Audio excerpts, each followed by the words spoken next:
હવે સરકારે પૂર આવે પહેલા જ પાળ બાંધી લીધી છે। ગેસની આયાત માટે કેટલાક મોટા ફેરફાર કરવામાં આવ્યા છે।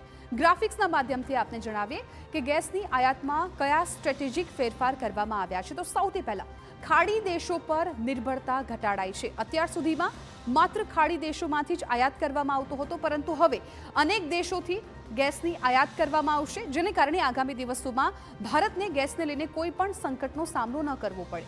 ખાસ કરીને 10થી વધીને 15 દેશ જોડાયા છે। અત્યાર સુધીમાં 10 દેશોમાંથી આવતું હતું, પરંતુ હવે 15 દેશ થઈ ગયા છે। એટલે આગામી સમયમાં જો ગેસનું સંકટ તોડાય છે તો તેની ભારતને કોઈ પણ અસર નહીં થાય તેવી હાલ શક્યતાઓ જોવા મળી રહી છે।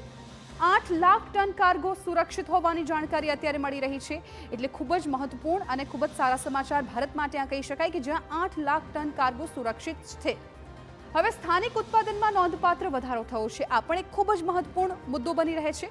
ઉત્પાદન 20% સુધી વધારી દેવામાં આવ્યું છે। આપ જુઓ કે આયાતમાં તો ફેરફાર કરવામાં આવ્યા છે, પરંતુ અહીંયા જે ઉત્પાદન થઈ રહ્યું છે તેમાં પણ વધારો થઈ રહ્યો છે। એટલે દૈનિક 80,000 ટન જરૂરિયાત છે એ છે, અને એની સામે સ્થાનિક ઉત્પાદનમાં પણ 20%નો વધારો થયો છે।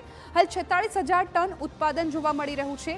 આયાત પરની જે નિર્ભરતા છે એ પણ ક્યાંક હવે ઓછી થઈ ગઈ છે, અને સ્થાનિક ઉત્પાદનમાં 20% જેટલો વધારો જોવા મળી રહ્યો છે। એટલે આ એક પાસું પણ ખૂબ મહત્વપૂર્ણ બની જાય છે।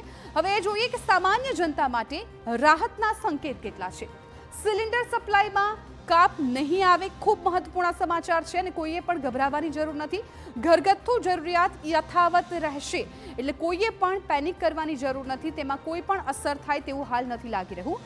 કોમર્શિયલ સપ્લાયની જો વાત કરવામાં આવે તો કોમર્શિયલ સપ્લાય પણ ચાલુ રાખી દેવામાં આવશે, અને એના માટે સરકાર સતત પુરવઠો જાળવી રાખશે એ પ્રકારની પણ માહિતી સામે આવી છે। એટલે આગામી સમયમાં આ મિડલ ઈસ્ટની જે યુદ્ધની અસર છે એ ભારત પર કોઈ પણ પ્રકારે ન પડે એ માટે સરકાર સજ્જ છે।